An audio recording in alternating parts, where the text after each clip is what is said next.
Wish ko sa akong igagaw nga si ka brother Federico Sinto nga nag birthday.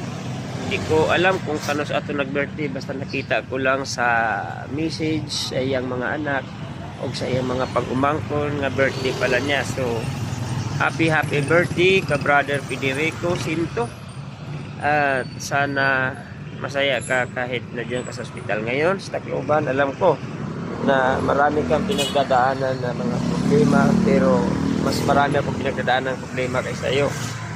Ang wish ko lang sa iyo, ingat ka palagi at huwag mo masyadong dibdibin ang iyong mga problema. Easy lang.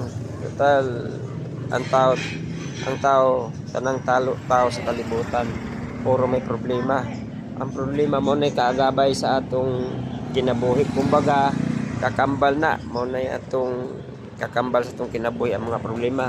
Ang tao di mitabugwalay mga problema, kaya ang akong maingon nimo nga ayaw palabi og kagol sa imong mga problema. Kung sa pamilya man, ayaw masyado diba kay way kalaki na, kay kita ra po maepektuhan sa itong kagalingon. Tanawa karon di ba nasa ospital ka, nagastusan ka hinuon, instead na wala kang gasto, nagastusan ka kay nagunay maka sa imong kagalingon.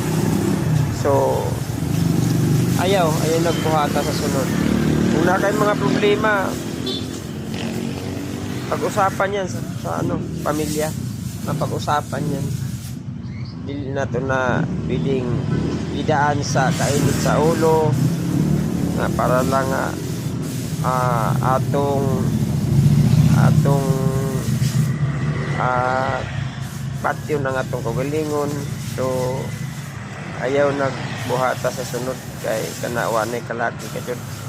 Basta ako lang makuha nimo nga mag-ingat ka lang palagi. Kung doon na may mga problema, pag-usapan yung mag-asawa. Kung unsa may mga problema, kung ang imong asawa hindi maganda magdala sa asawa din sa bana, so pag-usapan nyo. Total, tanan doon ay solusyon ng mga problema. Lahat ng problema may solusyon na, mga kabrader. Kaya sabi ko lang sa'yo na ayaw nagbuhata sa sunod. So pagaling ka, sana okay ka na ngayon. Sana makalabas ka na para hindi ka magastusan ng dako sa imong pagka-hospital karon na sa Tacloban Leyte. So ingat ka. So happy birthday sa'yo. So sana maligaya ka sa birthday mo kahit wala ka sa bahay nyo. So ingat, bye.